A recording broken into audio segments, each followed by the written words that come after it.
যদি কেউ ভুল স্বীকার করেন তাহলে এই মানুষকে ক্ষমা করে দেয়া এবং এই ভুল স্বীকার করার যে মানসিকতা, এটার জন্য অন্তত তাকে নিয়ে আর হেনস্থা করা উচিত নয়। ঠিক না বেঠিক?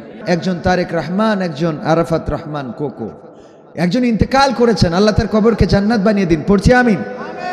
এই মানুষটার নামটাকে মানে অন্যভাবে উচ্চারণ করেছেন, এটা অনাকাঙ্ক্ষিত, এটা উচিত ছিল না। উদাহরণ উনি অন্যভাবে দিতে পারতেন, কিন্তু কোনো একভাবে কথা বলতে গেলে কিছু স্লিপ হয়ে যায়। ঠিক না বেঠিক? কিছু স্লিপ হয়ে যায়। আপনি অনেকক্ষণ কথা বললে দেখা যাবে এর মধ্যে দুই একটা, অনেক কাজ করলে দুই একটা ভুল হবেই। মার্বেল বানায় দেখেছেন? মার্বেল চেনেন কিনা? মার্বেলগুলো গোল হয় না, কিন্তু দুই একটা দেখবেন 100টা মার্বেল কিনেছেন, এর মধ্যে দুই একটা হ্যামা টেমা পাওয়া যায়। আমাদের ভাষায় হ্যামা টেমা বলে, আপনারা কি বলেন? আঁকা বাঁকা পাওয়া যায় না, যায় না? মানে যেখানে মেশিন দিয়ে সব গোল করতেছে সেখানেও দুই একটা একটু আঁকা বাঁকা হয়ে যায়। ওমর রাদিয়াল্লাহু তাআলা আনহু আল্লাহর নবীর মাথা কাটতে গেলেন, বিশ্ব নবী সাল্লাল্লাহু আলাইহি সাল্লামের মাথা কাটতে গিয়েছে। সেই ওমরকে ইসলামের দ্বিতীয় খলিফা বানানো হলো, এমন একজন সাহাবীও নাই বলেছেন যে আপনি তো সেই ব্যক্তি যে নবীর মাথা কাটতে এসেছিলেন, আপনি কিসের খলিফা হবেন? বলেছে কখনো? এটা তো বলেনই নাই, বরং বিশ্ব নবী বলেছেন আমি খাতামান নবীন, আমার পরে কোনো নবী আসবে না। আমার পরে যদি কোনো নবী আসতো সেটা স্বয়ং ওই ওমর হয়ে যেত। সুবহানাল্লাহ বলবেন না? মর্যাদাটা কোথায়? আমার পরে যদি কোনো নবী আল্লাহর জমিনে আল্লাহ পাঠাতেন, আমার পরে যদি আর একজন নবী আসতো, বিশ্ব নবী সাল্লাল্লাহু আলাইহি সাল্লাম বললেন সেই নবী হয়ে যেতেন ওমর। ওমর রাদিয়াল্লাহু তাআলা আনহু অথচ সেই বিশ্ব নবীর মাথা কাটতে এসেছিলেন এমন একটা সময়, যেই সময় বিশ্ব নবীর পক্ষে কথা বলার মতো মানুষ ছিল না, যেই সময় বিশ্ব নবীর পক্ষে দাঁড়ানোর মতো তেমন শক্তিশালী কোনো লোক ছিল না। আল্লাহর নবী দোয়া করেছিলেন, ওগো আল্লাহ, তুমি যদি আবু জাহেলের মতো, আবু সুফিয়ান, উতবা, সাইবা, মুগিরার মতো, ওমরের মতো কোনো একজন প্রভাবশালীকে ইসলামের জন্য কবুল করে নিতে, তবে তোমার দিনের মর্যাদাটা বেড়ে যেত। আল্লাহ রাব্বুল আলামিন আবু জাহেলকে কবুল করে নাই, আবু লাহাবকে কবুল করে নাই, মুগিরাকে কবুল করে নাই। আল্লাহ রাব্বুল আলামিন ওমর রাদিয়াল্লাহু তাআলা আনহুকে কবুল করলেন, তাও এমন ভাবে যিনি আসছিলেন বিশ্ব নবীর মাথা কাটার জন্যে, তিনি এসে আবার বিশ্ব নবীর মাথার রক্ষক হয়ে গেলেন। বলেন ঠিক কিনা? কিন্তু এটা নিয়ে কেউ কোনোদিন ছোট বড় কথা বলে নাই, এটা নিয়ে কেউ কোনোদিন উপহাস করে নাই।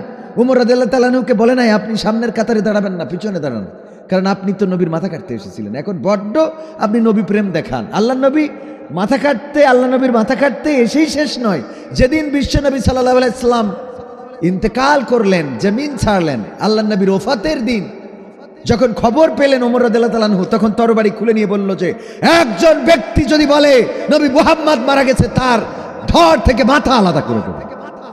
চিন্তা করা যায় ভালোবাসাটা কাকে বলে। আবু বকর রাদিয়াল্লাহু তাআলা আনহু শান্ত করলেন, ওমর, আল্লাহ নবী তিনিও মরণশীল, তাকেও চলে যেতে হবে, তিনি আমাদের মাঝে এসেছেন এবং তিনি যাবেন। আপনি যেটা বলছেন এটা বলা উচিত নয়। আল্লাহ নবীর মৃত্যুটাকে বিশ্বাস করতে পারছে না কে? ওমর রাদিয়াল্লাহু তাআলা আনহু, যেই ওমর আল্লাহ নবীর মারার জন্য এসেছিল। সুতরাং আমরা একটা ছোটখাটো বিষয় নিয়ে, তুচ্ছ ঘটনাকে কেন্দ্র করে, অথবা যে ঘটনা হতে পারে বিশাল ঘটনা, কিন্তু ক্ষমা চেয়েছেন, ভুল স্বীকার করেছেন, এটা ভুল ছিল, এটা ঠিক ছিল না, এটা যখন বুঝেছেন তখন তিনি তওবা করেছেন। আল্লাহ তওবাকারীকে সবচেয়ে বেশি পছন্দ করেন। যে ভুল করে না, যে ভুল করে না তার থেকে যে ভুল করে ফিরে আসে সে উত্তম। সুবহানাল্লাহ, সুবহানাল্লাহ বলবেন না? যে ভুল করে না তার থেকে যে ভুল করে ফিরে আসে সে উত্তম। আল্লাহ নবী বলেছেন, আল্লাহ রাব্বুল আলামিনের কাজই তো হলো ক্ষমা করা। আল্লাহ তো এই দয়া, এই উদারতা নিয়েই বসে আছেন। আপনি জীবনে ভুল করলেন না, তো আল্লাহর কাজটা কি? এই সমাজে যদি চোর না থাকে, এই সমাজে যদি খুনি না থাকে, বদমাইশ যদি না থাকে, পুলিশের কোনো দরকার আছে? তো পুলিশের দরকার তো ওইগুলো আছে বলে, ঠিক কিনা?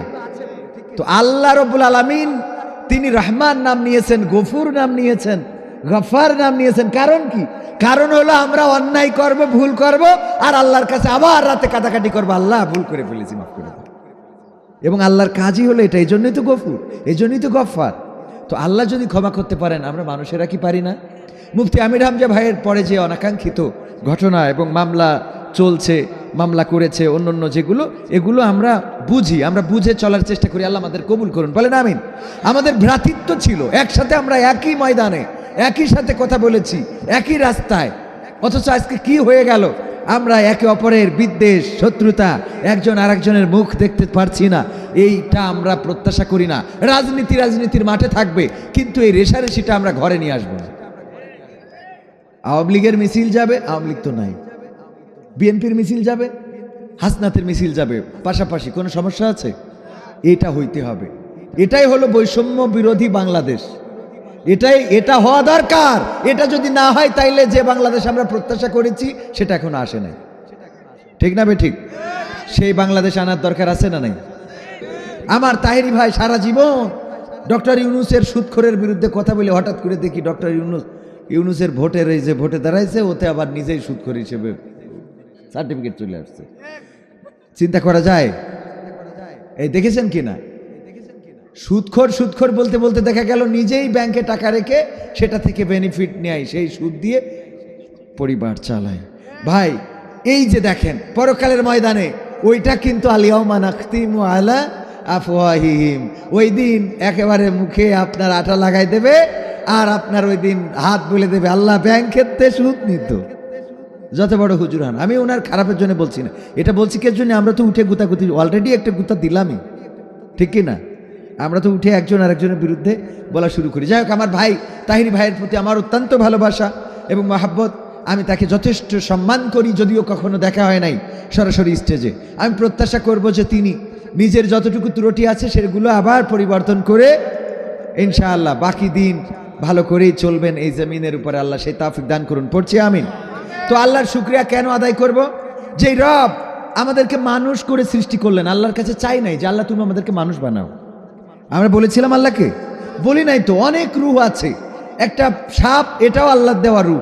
একটা বেজি, এটা আল্লাহর দেওয়া রূহ। একটা ইঁদুর, এটা আল্লাহর দেওয়া রূহ। একটা শিয়াল, সব আল্লাহর রূহ। আল্লাহ রূহ দিয়েছেন জমিনের উপরে, আমাদেরও রূহ। আল্লাহ রাব্বুল আলামিন আমাদের মানুষের মধ্যে সৃষ্টি করেছেন, এবং এটা হলো আশরাফুল মাখলুক। আমরা পড়ছি আলহামদুলিল্লাহ। এখানেই শেষ না, আমরা এমন একটা কিতাব পেয়েছি যে কিতাবের প্রথম লাইনে আল্লাহ লিখে দিয়েছেন, যালিকাল কিতাবু লা রাইবা ফীহি হুদাল লিল মুত্তাকিন। এটা এমন একটা কিতাব যে কিতাবের সন্দেহ করার মতো কোনো সুযোগ নাই। এরকম কিতাব এই জমিনে বলেন তো আর একখান আছে? আমাদেরকে এই কিতাবের মালিক করে দিয়েছেন, বলেন সুবহানাল্লাহ।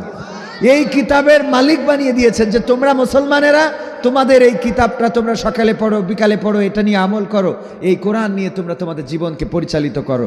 এই কিতাবের মালিক আমরা এমন একজন নবী পেয়েছি, যেই নবী পরকালের ময়দানে সব নবীর উম্মাত পিছে ফেলে আমার নবী তার উম্মাতদেরকে আগে নিয়ে জান্নাতে যাবেন। এটা কি চিন্তা করেছেন যে জমিন দুনিয়া সৃষ্টি হয়েছে কত শত কোটি বছর আগে? সেটা আল্লাহ সেই ভালো জানেন, এবং দুনিয়া শেষ হবে কত শত কোটি বছর পরে জানি না।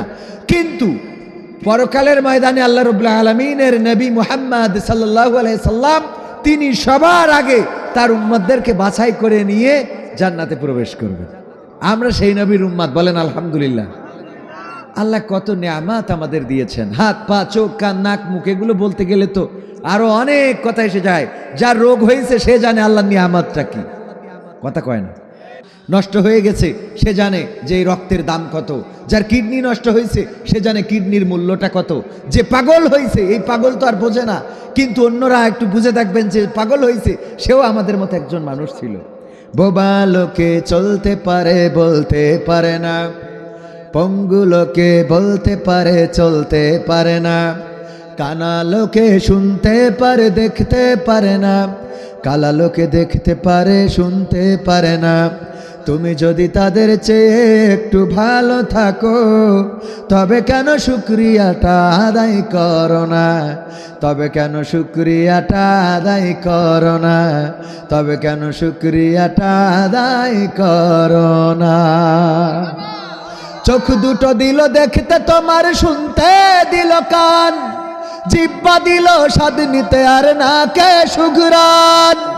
চোখ দুটো দিল দেখতে তোমার, শুনতে দিল কান, জিহ্বা দিল স্বাদ নিতে আর নাকে সুঘ্রাণ। এবার তুমি ভেবে দেখো না, এবার তুমি ভেবে দেখো না কতটা সুখে তা। তবে কেন শুকরিয়াটা আদায় করো না, তবে কেন শুকরিয়াটা আদায় করো না, তবে কেন শুকরিয়াটা আদায় করো না, তবে কেন শুকরিয়াটা আদায় করো না। হাত দুটো দিল ধরতে তোমার যখন যেটা চাও, যেথাই সেথাই যাওয়ার জন্য দিলেন দুটি পাও। হাত দুটো দিল ধরতে তোমার যখন যেটা চাও, যেথাই সেথাই যাওয়ার জন্য দিলেন দুটি পাও। হৃদয়ে দিলেন প্রেম মমতা, হৃদয়ে দিলেন প্রেম মমতা, কেন যে বোঝো না। তবে কেন শুকরিয়াটা আদায় করো না, তবে কেন শুকরিয়াটা আদায় করো না, তবে কেন শুকরিয়াটা আদায় করো না, তবে কেন শুকরিয়াটা আদায় করো না। সুখের সমাজ গড়তে দিলেন আল কোরআনের বাণী, পথের দিশাই দিয়েছেন রাসূল আমরা সবাই জানি। সুখের সমাজ গড়তে দিলেন আল কোরআনের বাণী, পথের দিশাই দিয়েছেন রাসূল আমরা সবাই জানি। শ্রেষ্ঠ নবীর উম্মত মোরা, শ্রেষ্ঠ নবীর উম্মত তোমরা কদর বোঝো না। তবে কেন শুকরিয়াটা আদায় করো না, তবে কেন শুকরিয়াটা আদায় করো না, তবে কেন শুকরিয়াটা আদায় করো না, তবে কেন শুকরিয়াটা আদায় করো না। বোবা লোকে চলতে পারে বলতে পারে না, পঙ্গু লোকে বলতে পারে চলতে পারে না, কানা লোকে শুনতে পারে দেখতে পারে না, কালা লোকে দেখতে পারে শুনতে পারে না। তুমি যদি তাদের চেয়ে একটু ভালো থাকো, তবে কেন শুকরিয়াটা আদায় করো না, তবে কেন শুকরিয়াটা আদায় করো না, তবে কেন শুকরিয়াটা আদায় করো না। বলেন আলহামদুলিল্লাহ। আল্লাহ কত নিয়ামত দিলেন, কথা বলার শক্তি দিলেন। কথা বলার শক্তি যদি না দিতেন, যতই যশোর থেকে আসি আমি বোবা হইলে আপনারা আমাকে কথা বলতে দিতেন? বোবা হইলে কথা বলতে দিতেন না, কালা হইলে সব কথা শুনতে পারতাম না, খুড়া হইলে স্টেজে ভালো করে উঠতে পারতাম না। আল্লাহ রাব্বুল আলামিন চোখ কান দিলেন, নাক মুখ দিলেন। আল্লাহ যে জিহ্বা দিয়েছেন কুমিল্লার রসমালাই, কয়দিন আগে নিয়ে গেলাম আমার অভিভাবকদের খাওয়ালাম। মাদ্রাসার অভিভাবক ফোন করে বলল, ভাই কোথা থেকে নিয়েছিলেন রসমালাই? বললাম কুমিল্লা থেকে। বলল এত স্বাদ, এত স্বাদ। কুমিল্লার রসমালাই বুঝি এত স্বাদ হয়? এটা আমার খুবই পছন্দের। আমি বললাম আলহামদুলিল্লাহ, শুকরিয়া। কুমিল্লার রসমালাই সারা দেশে শুধু নয় বিদেশেও নিয়ে যায়। কারণটা কি? কারণ হলো আল্লাহ জিহ্বা দিয়েছেন বলে। জিহ্বায় যদি স্বাদ না বোঝা যেত, তাইলে কুমিল্লার রসমালাই খাইলে যেমন লাগতো, যশোরের খেজুরের গুড় খাইলে তেমন লাগতো, কুষ্টিয়ার তিলে খাজা খাইলে তেমন লাগতো, নাটোরের কাঁচাগোল্লা খাইলে যেমন লাগতো, যেমনই আপনি যত বিখ্যাত জিনিস খান সব একই রকম লাগতো। এমনকি যদি পায়খানা ঘর থেকে টয়লেটও খাইতেন তাও একই রকম লাগতো। বলেন ঠিক কি না? ঠিক না বে ঠিক? জিহ্বা আছে বলে কুমিল্লার রসমালাই আদি খাঁটি রসমালাই। অনেকে অনেকভাবে লিখে রাখছে না, এইটাই আদি, এটাই খাঁটি। যারা আসল বানাতো এখন দেখা যাচ্ছে তাদের বাইরে আরো ভালো ভালো। এটা শুধুমাত্র জিহ্বার কারণে। কিসের কারণে? এই জিহ্বাটা আছে বলেই আপেলের দাম একরকম, আঙুরের দাম আর একরকম, কমলা লেবুর দাম আর একরকম, পেয়ারার দাম আর একরকম। জিহ্বায় এক একটা জিনিসের স্বাদ এক একভাবে নেওয়া যায় বলেই আপনার এই জিনিসগুলোর দাম হয়েছে, এবং আপনিও খেয়ে পরিতৃপ্ত হন, প্রশান্ত হন, আপনার আত্মা ঠান্ডা হয় এই জিহ্বাটার কারণে। বলেন আলহামদুলিল্লাহ। এই জিহ্বাটা না দিলে, চোখ দিয়েছেন বলেই আপনি দেখেন। চোখ যদি না দিত তাহলে দেখা তো দূরের কথা, চুরিও করা যেত না। কি করা? আপনি দেখে মসজিদে যাওয়া তো দূরের কথা। একজন চোর একবার, চোরের একজন কানা, অন্ধ, অন্ধ এরা কি বলে, কানা বলে তো। তো অন্ধ একবার চোরের সর্দারের কাছে যেয়ে বলতেছে, বাবা আমার তো সংসার চলে না, ভিক্ষে করি, এখন আগের মতো মানুষ আর দেয় না, মানুষের মনটা খুব শক্ত হয়ে গেছে, পাষাণ। সত্য বলছি না মিথ্যা বলছি? এত পাষাণ। মা মেয়েকে হত্যা করেছে ঢাকায়, প্রাইভেট টিচার হত্যা করে একই ঘরে 21টা দিন ওই লাশের সাথে মানে দিন পার করেছে ওই ঘরে। চিন্তা করা যায় কতটা নিকৃষ্টতম মানসিকতা। একটা মানুষ মারা যাওয়ার পরে সেই মেরে ফেলেছে, মারা তো যায় নাই। কারণ কি? কারণ হলো 1.5 লাখ টাকার একটা লোন নিয়েছে যেই শিক্ষিকা, ওই শিক্ষিকার লোনটা নিয়ে যখন চাপ দিচ্ছিল তখন যেই ছাত্রী পড়ে তার মা জামিন হয়েছে যে ঠিক আছে আমাদের টিচার উনি লোনটা দিয়ে দিবেন। এখন উনি লোন শোধ করে না, যে জামিনদার তাকে তো ধরবেই। জামিনদার যে মহিলা উনাকে ধরে। এখন ছাত্রী বলেছে ম্যাডাম আপনি তো লোন নিয়েছেন, আমার মা তো নেয় নাই, তো আপনার জন্য আমার মা কেন গালি খাইবে, আপনি টাকাটা পরিশোধ করে দেন না। এটা বলার পরে গলা চেপে তাকে হত্যা করেছে। করার পরে এবার মাকে ফোন করেছে যে আপনি আসেন, আপনার মেয়ে অসুস্থ।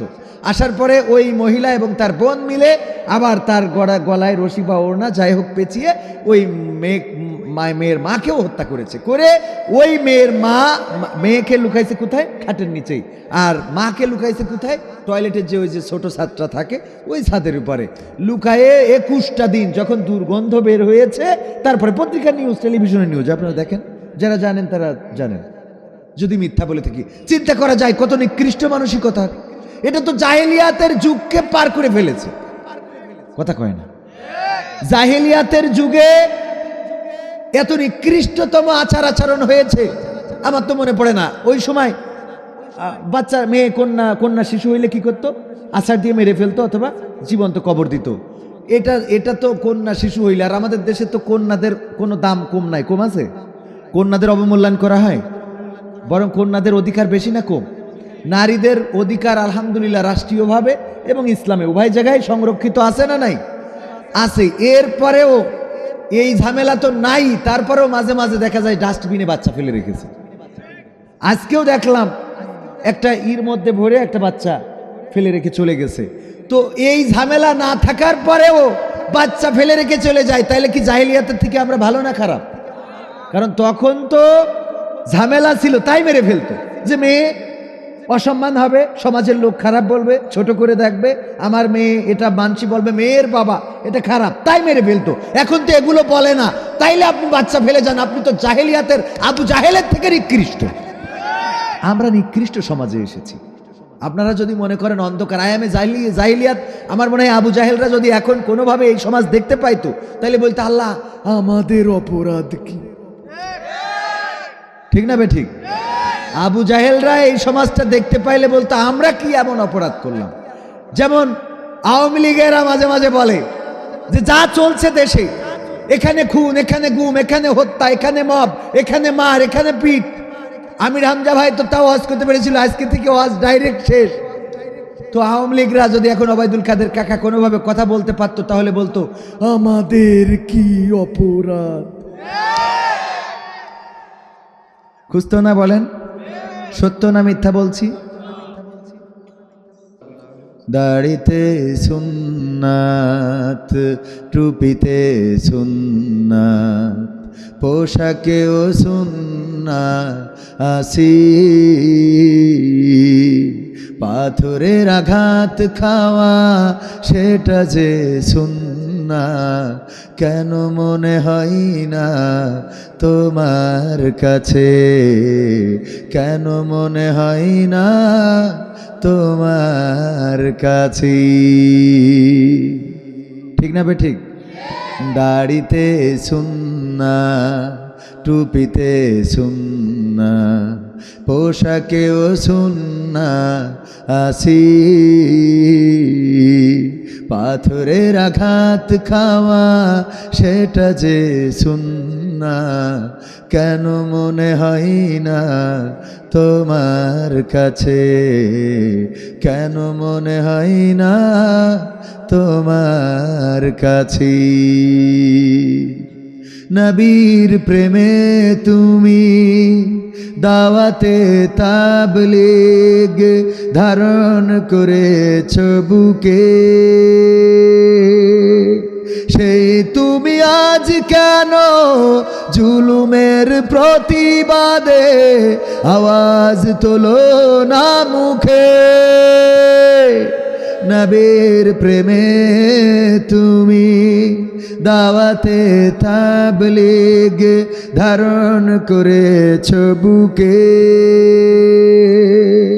সেই তুমি আজ কেন জুলুমের প্রতিবাদে আওয়াজ তোলো না মুখে? মেসওয়াক করো তুমি রোজ প্রতিদিন, মেসওয়াক করো তুমি রোজ প্রতিদিন, সেখানেও সুন্নাহ আছে। পাথরের আঘাত খাওয়া, মাঝে মাঝে জেলে যাওয়া, সেটা যে সুন্নাহ কেন মনে হয় না তোমার কাছে? কেন মনে হয় না তোমার কাছে? ঠিক না বেঠিক? মিলাদুন নবীতে বড় সোচ্চার তুমি, নাকি দেখানো লোক? সেই তুমি জানলে না আমার রাসূল ছিলেন সফল রাষ্ট্রনায়ক। মিলাদুন নবীতে বড় সোচ্চার তুমি, নাকি দেখানো লোক? সেই তুমি জানলে না আমার রাসূল ছিলেন সফল রাষ্ট্রনায়ক। ওহুদের ময়দানে দাঁত ভাঙা ঘটনা, ওহুদের ময়দানে দাঁত ভাঙা ঘটনা তোমার কিতাবে কি আছে? পাথরের আঘাত খাওয়া, মাঝে মাঝে রিমান্ডে যাওয়া, সেটা যে সুন্নাহ কেন মনে হয় না তোমার কাছে? কেন মনে হয় না তোমার কাছে?